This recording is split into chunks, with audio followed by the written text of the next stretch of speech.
This is a Ramana Maharshi self-knowledge satsang.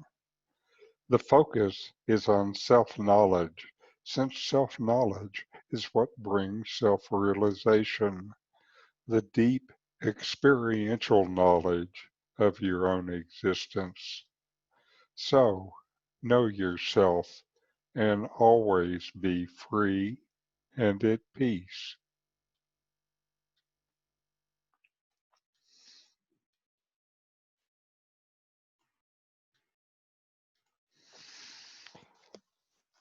Welcome. I'm Richard Clarke, hosting this satsang. I've followed Ramana Maharshi since 1990. I took satsang for many years from one of the finest teachers of Ramana, uh, Nome of Sat in Santa Cruz, California. I've offered this kind of satsang for more than 10 years, first in India and now in Mexico. I'm just a seeker like you, sharing what I love. I have been blessed with years of deep teaching and practice. This series is a paragraph by paragraph review of Ramana's seminal book, Who Am I? The all-text version, which was edited by Ramana himself. Now to Who Am I? Paragraph 11, Ramana says, since every other thought can occur only after the rise of the I thought, and since the mind is just a bundle of thoughts, it's only through the inquiry, who am I, that the mind subsides. Moreover, the integral I thought, implicit in such inquiry, having destroyed all other thoughts, gets finally destroyed or consumed, just as the stick used for stirring the burning funeral pyre gets consumed. Here Ramana again instructs, inquire into the I thought, and the mind will become quiet. Finally, this inquiry even consumes itself, and there is nothing else but self. Inquire as long as you can inquire.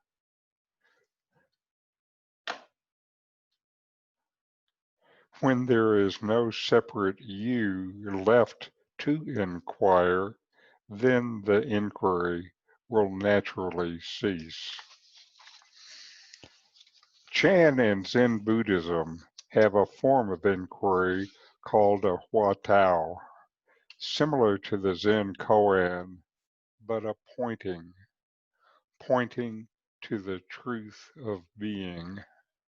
A literal meaning for Hua Tao in Chinese Chan is word head or sentence head. It is the state of mind before the mind is disturbed by thought. A famous Hua Tao is, what was your face before you were born? In other words, who are you before you're born? The following is from a conversation between Korean Zen master Seong San, another monk, and some students. The monk asked, what's the difference between Hua Tao and koan? Seong San said, the Hua Tao is like a pointing finger. The finger itself is not important. Direction is most important. The Hua Tao has no meaning. It's just a finger pointing. Most important is the direction. Hua Tao means your direction. A question like, who is speaking, has 2 points, subject and object. If you have 2 things, then opposites have already appeared. Don't make opposites. Who is speaking? Then thinking appears. Wadao means cut off all thinking. It is a direct pointing. Koan also means cut off all thinking. Just do it. Where is Buddha now? If you keep this question, all thinking disappears. You return to the place of no thinking. Then your mind is shining bright. Now some practice notes. Have you ever had a moment when your mind is quiet? Who are you when your mind is quiet? Self-inquiry is a pointing. To where or what does the inquiry point? Now to our videos for this week.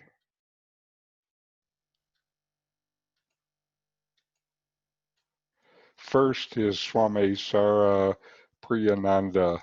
This dynamic young Swami is head of the New York Vedanta Society, and his talk is all about Vedanta.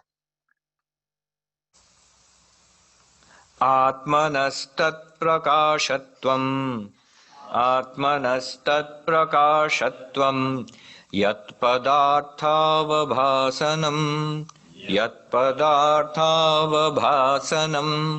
nagnadidiptivaddiptir bhavatyandhyam yato nishi. Bhavatyandham yato nishi. Very interesting verse. The light of the Atman, meaning thereby consciousness, our awareness. What exactly is it? He says here, the illumination of objects is verily the light of the Atman. We'll go deeper into that. It's a magnificent statement. The illumination, the experience of objects is the light of our own self. And he says, this light is not a material light. Nagnyadi deepti vad deepti. It's not a light like the light of fire or light of electricity or even the light of the sun. It's not a material light. It's consciousness. Bhavati andhyam yato nishi. Now, because there is, or like darkness at night, it's an example. I'll come to that later on at the end of explaining this verse.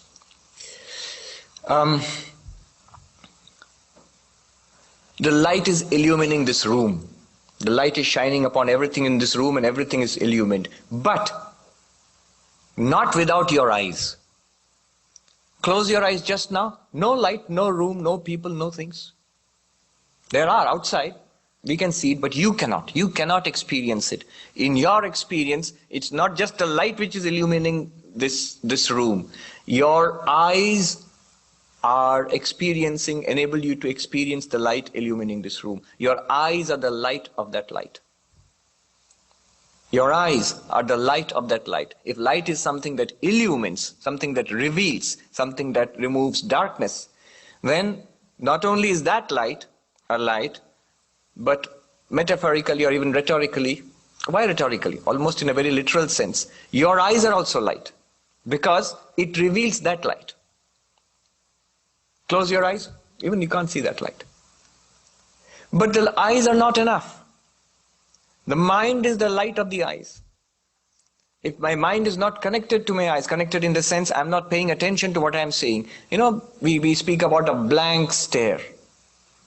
You often get that in Vedanta classes, a blank stare. What is this guy talking about? A blank stare. The mind may be thinking about something else. Sometimes your eyes are open, you're listening to some wonderful music. So you're actually not seeing what's in front of you. You're listening to some wonderful musical performance. And therefore, the mind has to pay attention to the information which is being supplied by the eyes. So the mind illumines what is being provided by the eyes. And so what is in the mind? The image taken from outside of this room through the eyes is recreated in the mind. And that's what we see. Modern science, physiology, psychology, they are all in agreement in this. We are not directly seeing the things of this room. All that is going into our eyes is not that room. We'll be blind in a half a second if any of the smallest items in this room were actually to enter our eyes. All that is entering the eyes is light. Just light. That's what the eyes are designed to take in. And the eyes convert that into certain images, and that is again converted into something entirely different from light and images. It's converted into electrical impulses through our optic nerves, which it takes it to the brain. Somehow, we have almost no idea what happens there. Modern science yet cannot explain. Somehow, this whole thing is recreated in the brain. And somehow, in our minds, we do not experience seeing things in the brains. We are not experiencing neurons and blood flow and thing in the brain. No, not at all. We are experiencing our minds. And that's again a fact. It's not an argument. It's not a theory. That's what we are experiencing. In our minds, the entire world is appearing. What we see with our eyes is appearing in our minds. It's all that we see is in our minds right now. And there in our minds, consciousness illumines it. You might ask, why go one step further? Why don't you say that the mind itself experiences all these things? Well, the mind is a series of changes. You saw something outside the room, now you're sitting in the room, seeing this room, soon you'll leave the room and see something else again. Different images, pictures are coming in the mind. What is constant to all of them? The same consciousness which witnessed the outside is now witnessing the inside, is watching the inside. It will go outside later on and see the outside world again. So there's one continuous consciousness.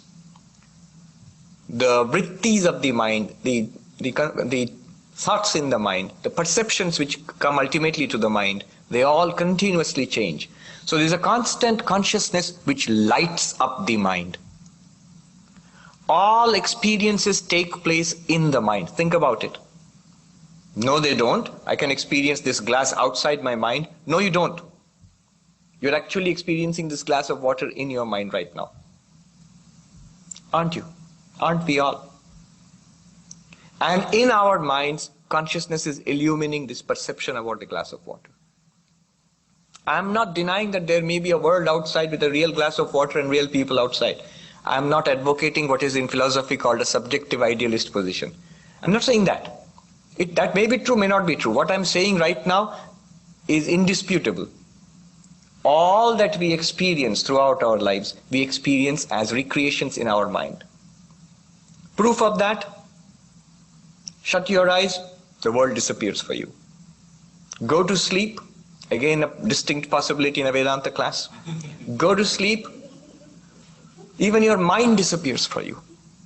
Even your mind disappears for you. Right. So, we are the light which illumines, which lights up all our experiences. Which experiences? Not just experiences in the mind. Everything outside is taken into the mind and experienced in the mind with the light of consciousness. What is the light of consciousness then?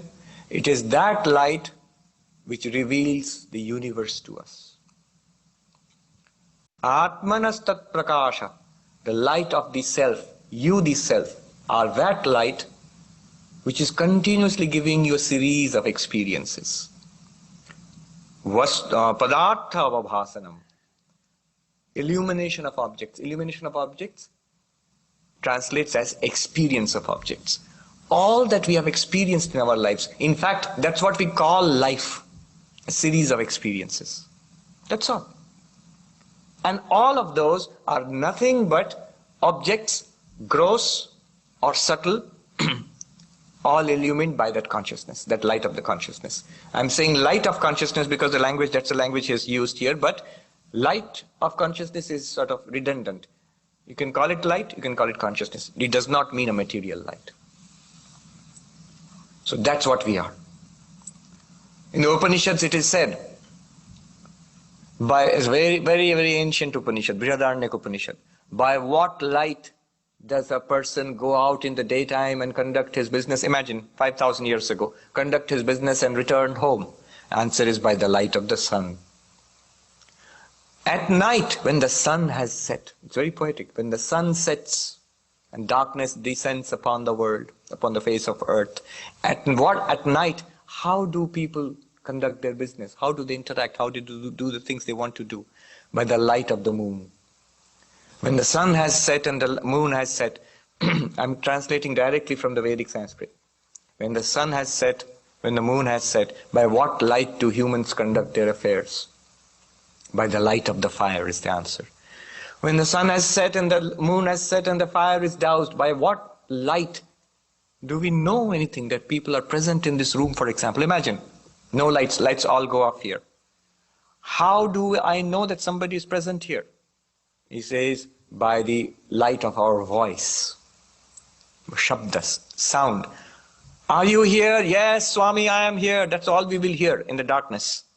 So that sound becomes, speech becomes, by the light of speech. Speech becomes the light by which we know something. When speech is also falls silent, the sun has set, the moon has set, the fire is doused, and speech falls silent. By what light do we know that we exist? This is all that he was driving towards right now. Imagine complete darkness. You can't see anything, you can't hear anything, there's nobody speaking. You cannot say whether I exist in the room or not. You can't see me, you can't hear me. But do you need a light to say whether you exist or not? At that time, sitting alone in the darkness in one corner of this room, you have absolutely no doubt about one thing, that you exist. How? By what light do you know that? That is the light of the self. That is consciousness. That is awareness. Call it sentience, awareness, consciousness. Quite different from the mind. Quite different from the mind. Mind is thoughts, emotions, ideas. The presence of thoughts, emotions, ideas is revealed by the light which you are. The absence of thoughts, emotions, ideas is revealed by the light which you are. It is the light functioning through the body, mind and body, which reveals our waking world, what we are experiencing now. It's the same light when you've gone to sleep, forgotten that you are lying down on your bed. It is the same light which shines in the mind and illumines your dreams. And when all dreams cease, we sink into deep sleep, the silence of deep sleep. It is the same light which reveals the absence of things. The absence of the external world, the absence of dreams. Nothingness. That nothingness is revealed by the same light. The Buddhists have a beautiful name for it. They call it the clear light of the void. The clear light of the void. Nothing is there. Absolute void. And yet it is full of light. Deep space right now, well away from the earth, it looks black. It is full of light. Sunlight is streaming through space. Just that because nothing is there to reflect that sunlight, you don't see anything there. But you put a satellite there or some spaceship there, it will shine in sunlight. It's there, it's full of light. In the same way, in deep sleep too, you, the light, are still there. You experience the absence of everything. That is, you experience as the darkness of deep sleep. Yat padartha avabhasanam. Your light, the proof of this is the experience of objects. And he could have easily added the experience of the absence of objects. The presence and absence of objects. Presence of objects, waking world. Gross objects. Presence of objects within us, dream world. Dream objects. Absence of objects, deep sleep. All of that is revealed to us because of the light which you or I am. And that light is not a material light. He said, na agnyadi deeptivat. It's not a material light. It's not this electric light or like the starlight or any kind of radiation. No, it's not a material light. You say, I didn't think it was material light. We didn't think that, but we have some subtle idea. It's very difficult to get rid of the idea that it's some kind of light. Maybe we can catch it by some particle accelerator, particles of consciousness. You cannot. It's not a material thing. It is the illuminator of all material things, gross or subtle. Now, why is it not a material thing? Now, here they have given an interesting argument. It's what I would call a cute argument. And it's something that they would think about hundreds of years ago. We normally don't think in these terms. I'll present the argument before you. It's interesting. And it's a bit funny also. It says, the light of consciousness is not a material light like fire. It's not a material light like fire. Why not? Because a material light like fire, what does it do? It removes darkness. So wherever you take the light, darkness will go away. You take the light, darkness will go away. That's the function of material light. Any kind of material light, it removes darkness. Whereas, consciousness is not a material light. If you go into a dark room, I'm very conscious in the dark room, it will not become illuminated suddenly. Consciousness is a light which reveals material light also, and it reveals darkness also. That the room is full of light. How do you know? Because you're conscious. And lights go off, everything is dark. How do you know? Because you're conscious. So, the argument is very simple. It's at once childlike, not childish. It's childlike, simple. That's why I said it's a cute argument. Material light like fire removes darkness.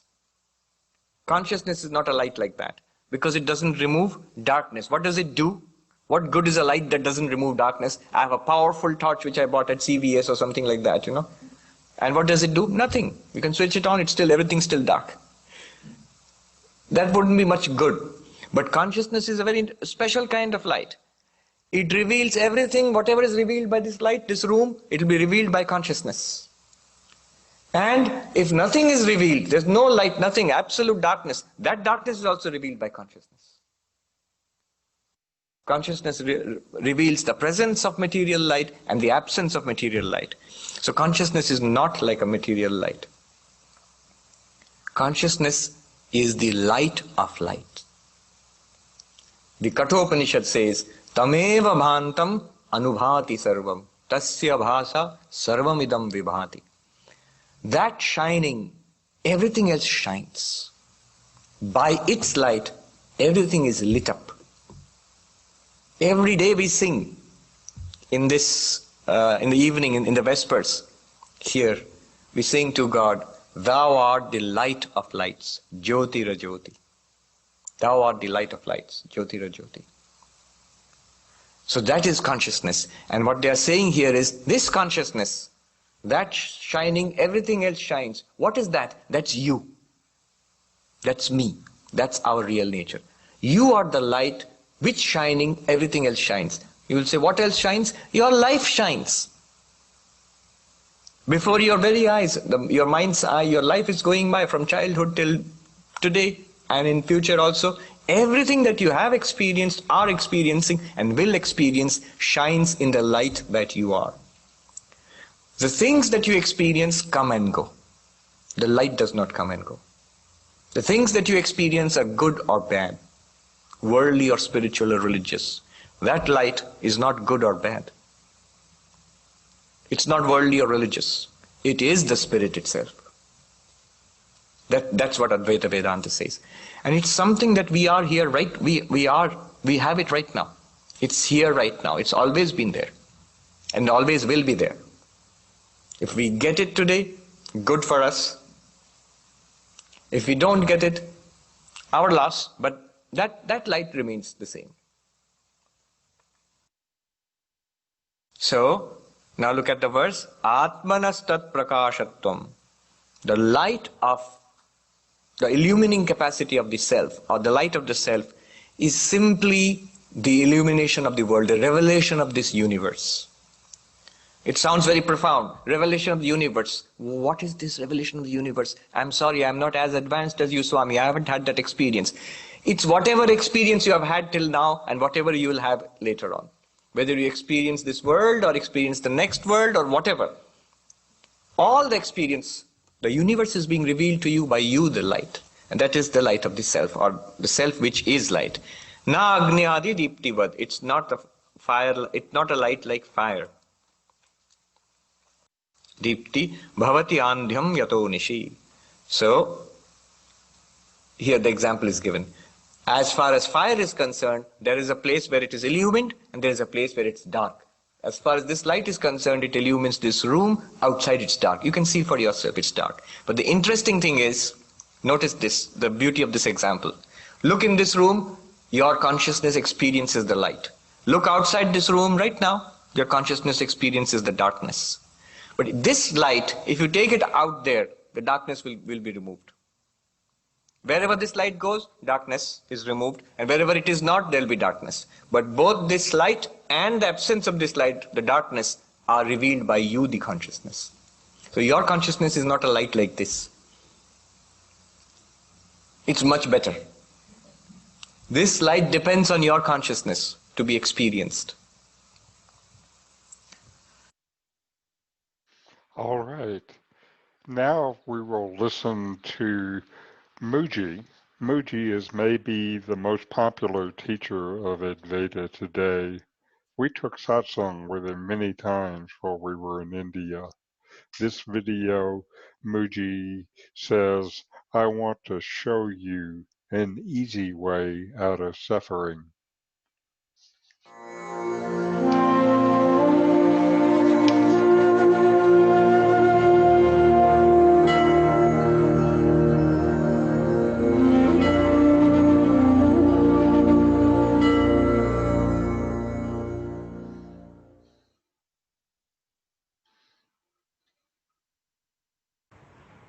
Okay, go.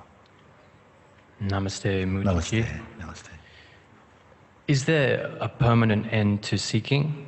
And if so, do we choose when it ends? No, you don't choose when it ends.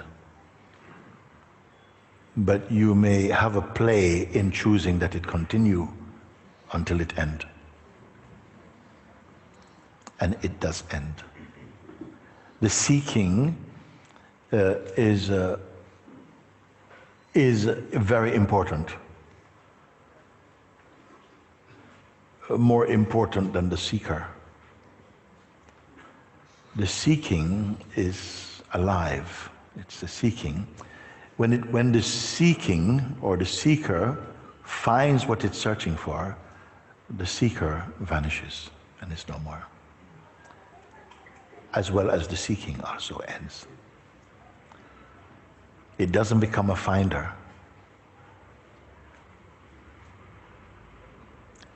It simply becomes itself,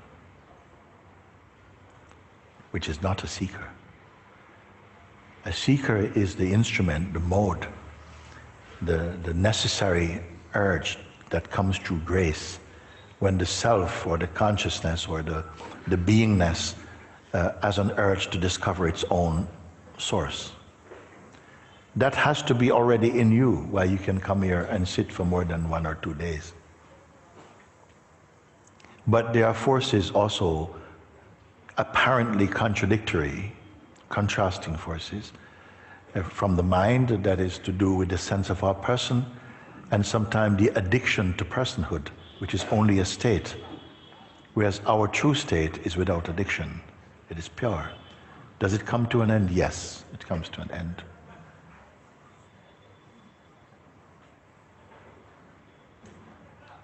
It comes to an end which has no end or beginning.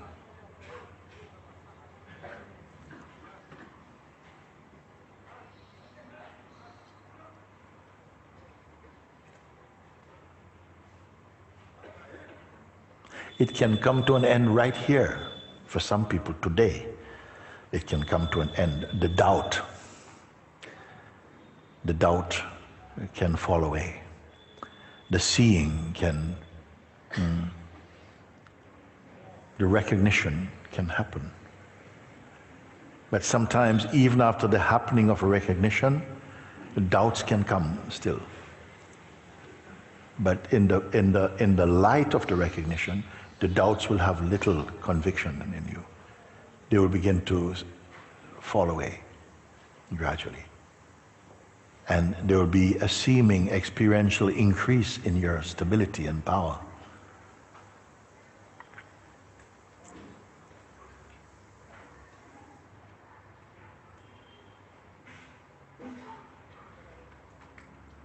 I'm not speaking here about religion or even spirituality in a kind of just truth. So therefore everyone can understand, in fact.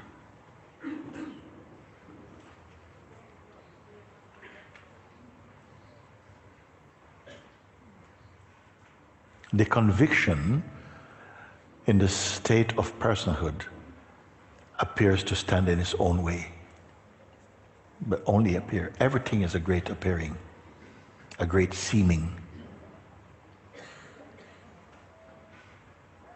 Say. I just wanted to make sure that I don't also get addicted to the identity of seeking as well. If your seeking is earnest, you will not fall for such a state. Just like when you're hungry, you might try tasting some of the food. Somebody might give you some toasted cardboard or something. But you're not going to get addicted to that. When you find good food, you go, thank you. And that you will eat. Don't worry, you will not become addicted to what is false. It's already enough of what is false brought you to the search for what is true.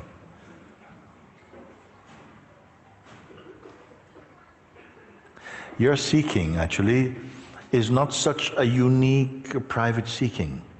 It's a movement from the entire universe. Just like a wave. A wave cannot decide, guys, I think I'm going to go this way instead today. I'll catch you later. It cannot. Every movement of each wave has the total ocean behind it. Your wishing to wake up is a universal movement. It may sound huge or mean that you're not independent. Because we think in terms of personhood, you think you can be forgotten or overlooked. But even in the state of personhood, you're so totally enmeshed in the matrix of the cosmic manifestation. You cannot be forgotten. You forget yourself, but only by taking on a shape that we were compelled to, by the way. It's not, you didn't do anything wrong. All the beings, just like all the beings who live in the ocean are wet. All the beings who come into manifestation are conditioned for a while. Otherwise, the game could not happen. And the game is a game of transcendence, of looking and learning and paying attention. And sometimes moving very slowly, sometimes appearing to be stagnating, another time moving rapidly, another time totally beyond movement.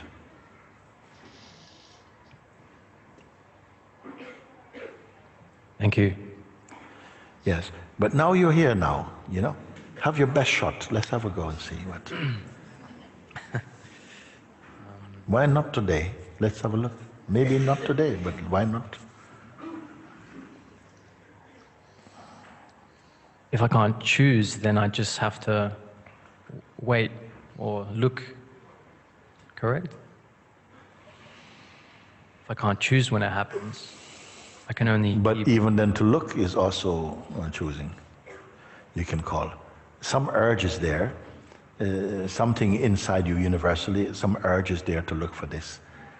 Otherwise, there are so many things to see in our world that to look for that which cannot be seen with the eyes is a rare thing.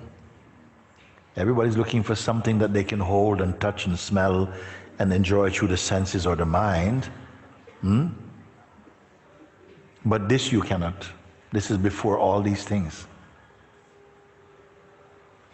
If you remove all these things and the memory of them, that which remains cannot be removed, and it is always here.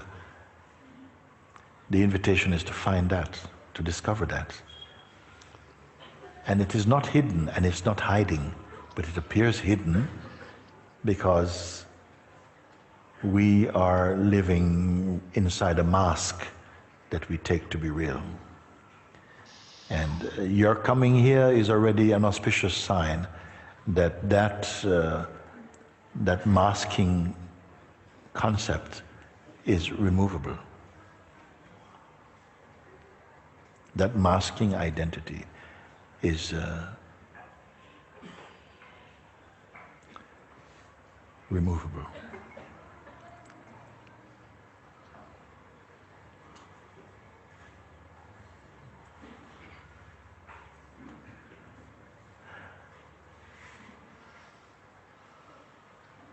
It's like if you imagine there's a great book, a great fiction, with all these characters in there, every kind of character is in this book.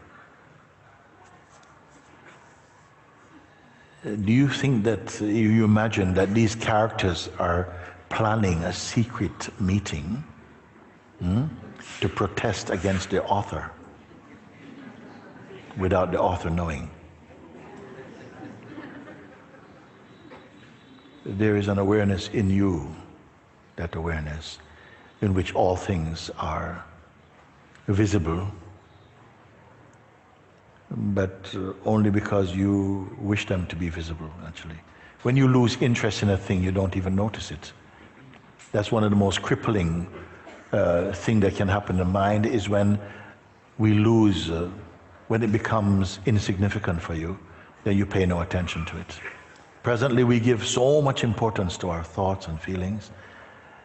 We have to navigate through that because some are fine and some are not. And we must exercise your present level of discernment to find the right balance in some way. I don't want to work in that way. I want to show you easy way out.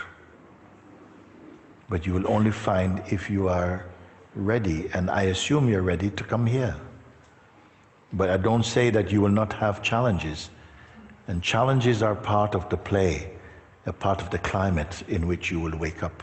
We need them also to provide the necessary friction for the aspiration and the urge to be free of them. Hear and forget what I say, if you want.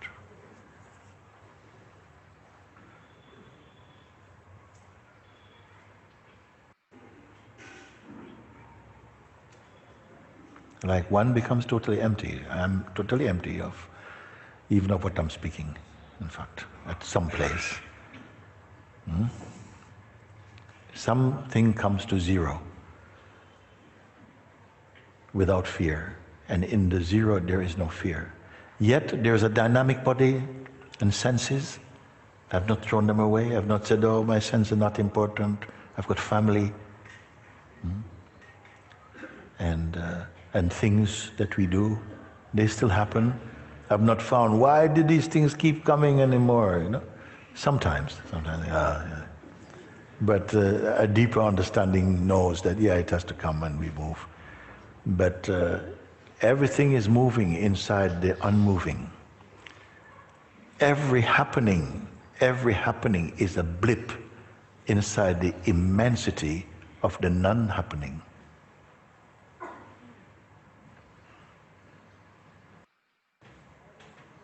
And there's no conflict, there's no contradiction, there's no opposition.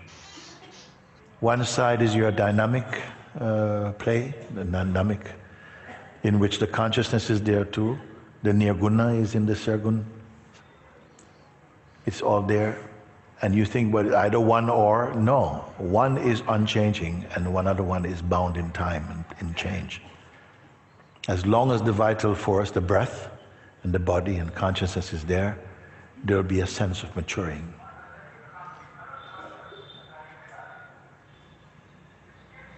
In the immensity of the unchanging at the same time. This is a kind of paradox.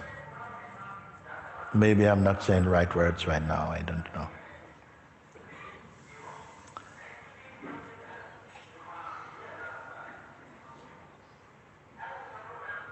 You listen to invitation in the morning? Somebody speak from this place. Speak from this what you discovered. As what you discovered, has it gone? Has it faded?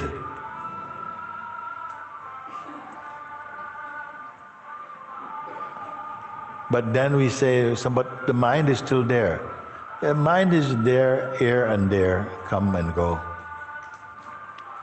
That which you discovered, has that come and gone?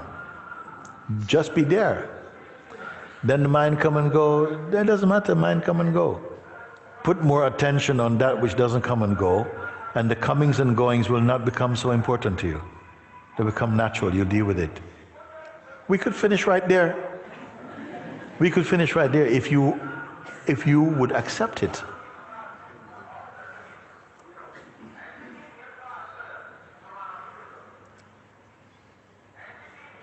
Suppose this voice here selling was found to be, oh, I wish he would stop. Oh my God. Like this, no? So because you wish it would stop, it starts to disturb you even more. Okay?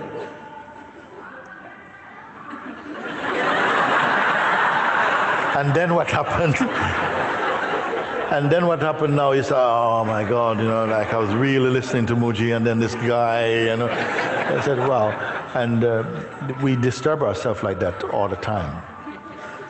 But when you recognize that all of this is arising in the silence, then you're not troubled by it. You're not troubled by it.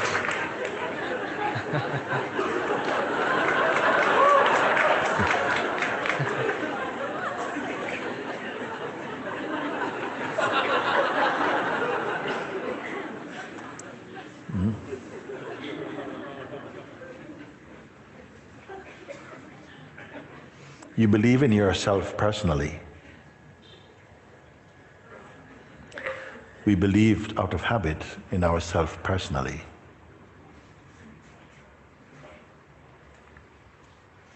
And because of that, it appears to eclipse the immensity of the impersonal.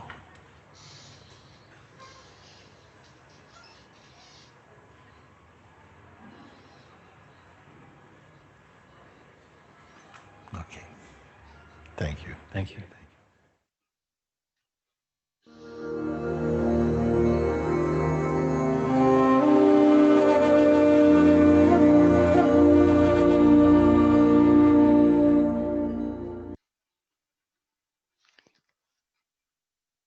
And now we have Nome.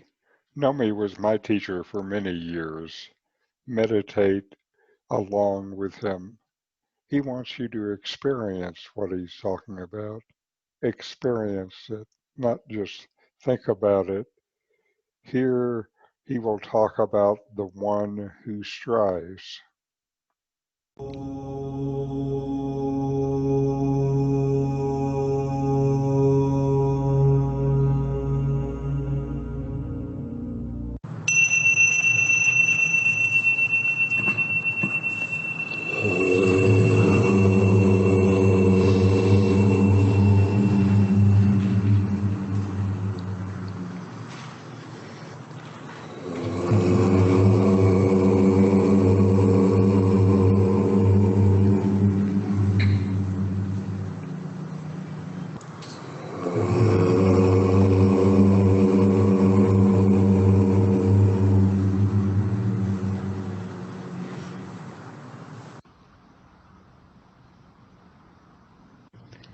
Toward the conclusion of Who Am I by the Maharshi,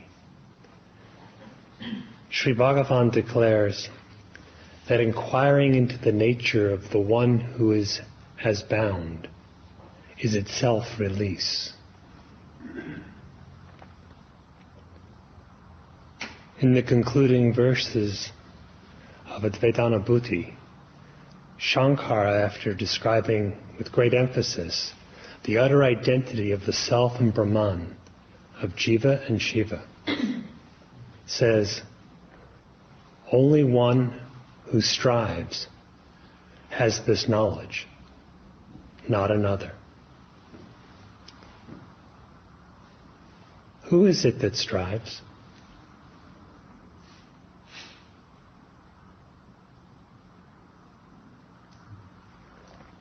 What is the nature of the one who strives?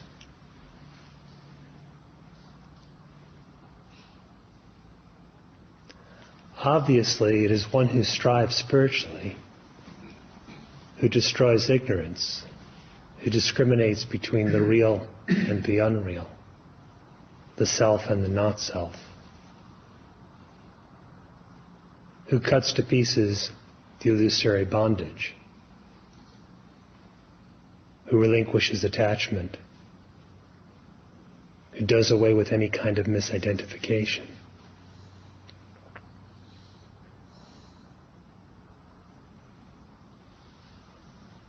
What is the nature, though, of that one who strives,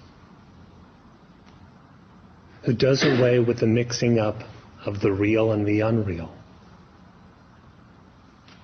It is quite evident that it is ignorance alone that is the cause of bondage and its consequent suffering. It is equally obvious that self-knowledge alone destroys ignorance. So that the real is no longer taken to be unreal, and the unreal is no longer taken to be real. In other words, who does away with veiling, avarana and vikshepa, the projection of multiplicity through delusion.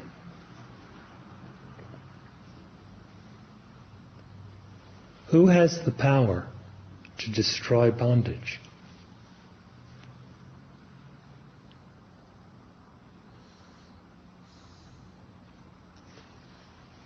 If inquiring into the one who is bound is release, this says something about the nature of the one who appears as if bound.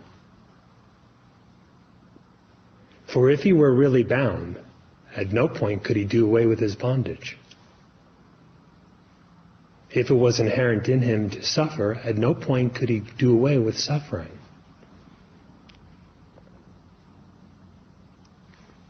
But one who strives for liberation from the imagined bondage does do away with ignorance, does do away with bondage, does eliminate suffering, so that his real nature of Satchidananda, being consciousness bliss, stands shining, self-revealed.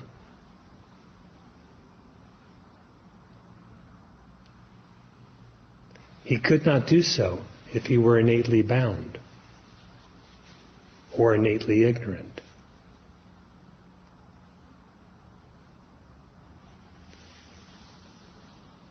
The capacity to know, to be free, must already be there. Not only must it be there in potential, but it must be there entirely.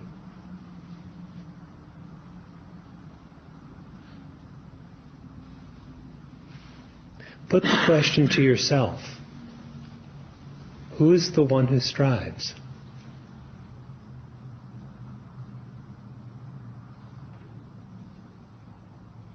Can he be the body? Can he be the mind?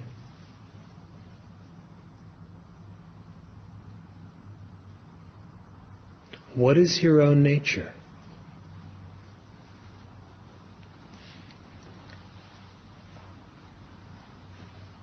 If you know the truth that you are not the body, then that which knows must be utterly bodiless.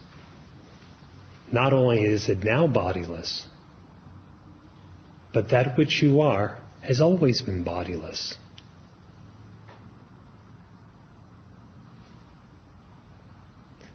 And if you can set yourself free from the bondage of the mind, ceasing to misidentify with what is merely an idea or a thought, then that which so disidentifies must already be beyond thought to begin with. Inquire within yourself as to your bodiless, mind-transcendent nature. Who are you?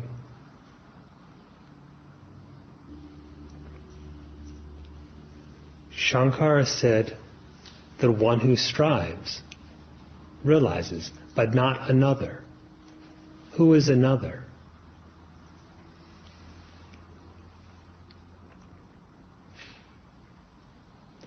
The ostensible meaning is someone who does not practice.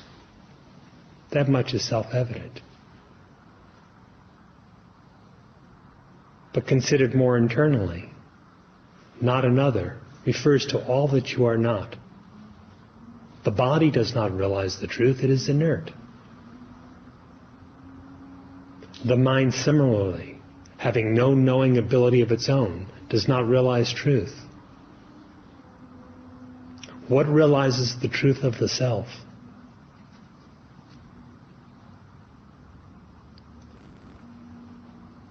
It is the nature of the one who strives to know the self, that is knowledge.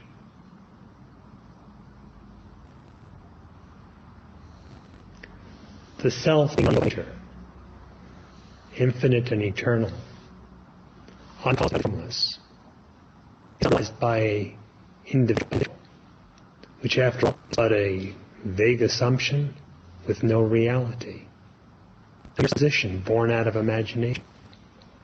Imagination does not realize the truth. An ego or individual does not become self-realized. There are no self-realized individuals. There is the self, which is itself realization, and one who realizes that is that, with no trace of individuality remaining.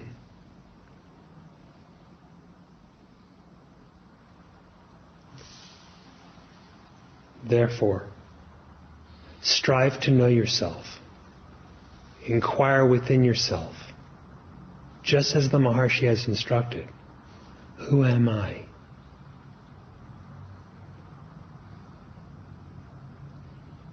Abandon the tendency to misidentify with anything objective. That is, with anything that is not actually the consciousness itself.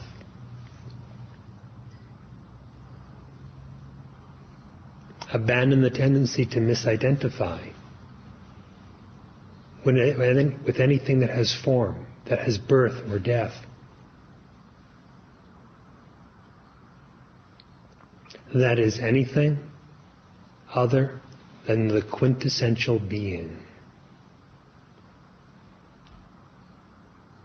If you find being, you have found consciousness, and the consciousness and being are identical. The same holds true with bliss. Where being is, there is bliss.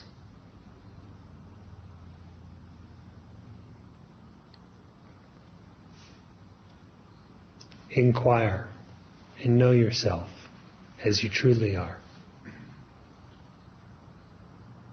This is striving. This is also the culmination of striving and the end of all striving.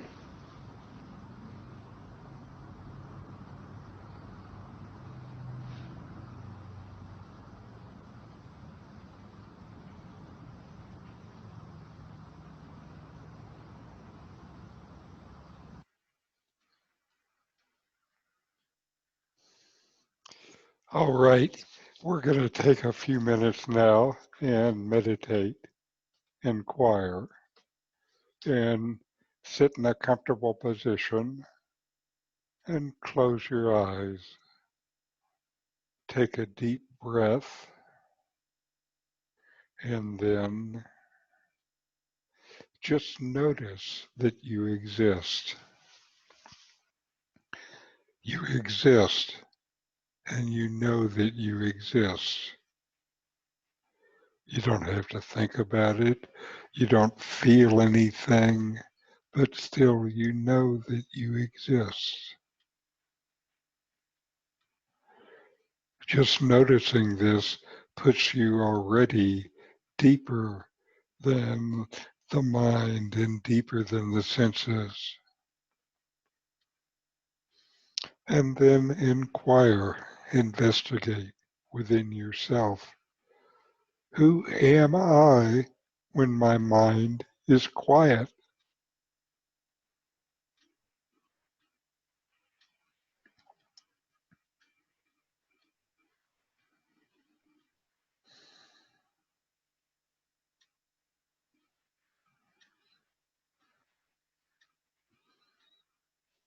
There's nothing in my mind, but I'm still there. Who is that?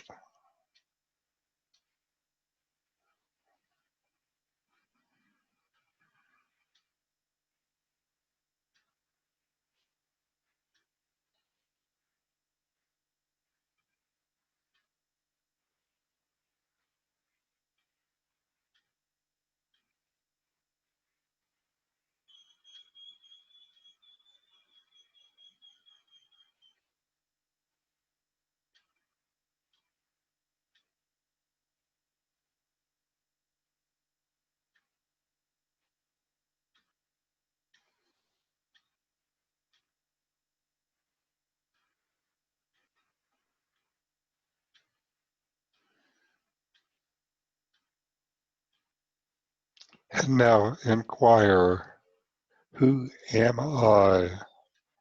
What is the nature of my existence?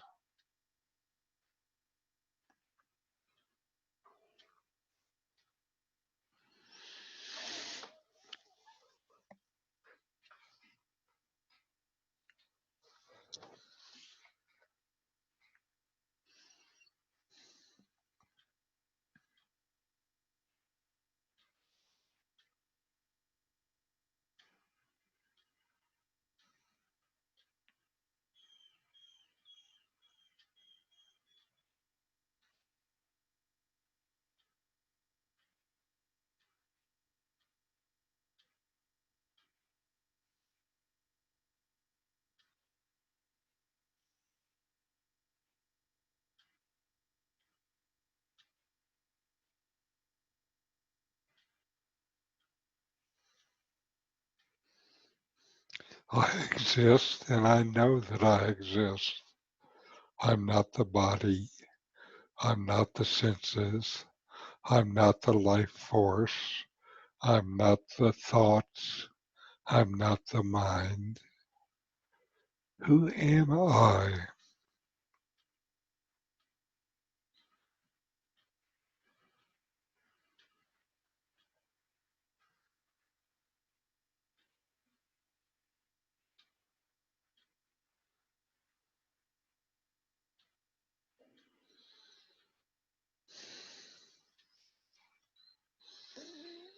All right. Now let's close with a short chant. Om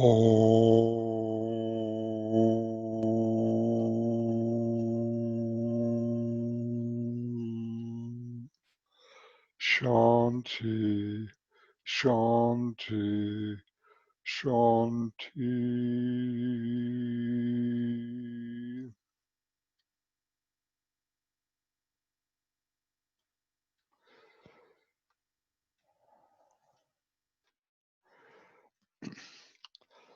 Now, thank you for joining today. And if this satsang was of interest to you, there are more resources, a free book site, a YouTube site, and my blog. I'll have the URLs on the screen next. And there will be more of these satsangs in the coming weeks as we continue with this series based on Ramana's book, Who Am I? Thank you for letting me share this teaching with you.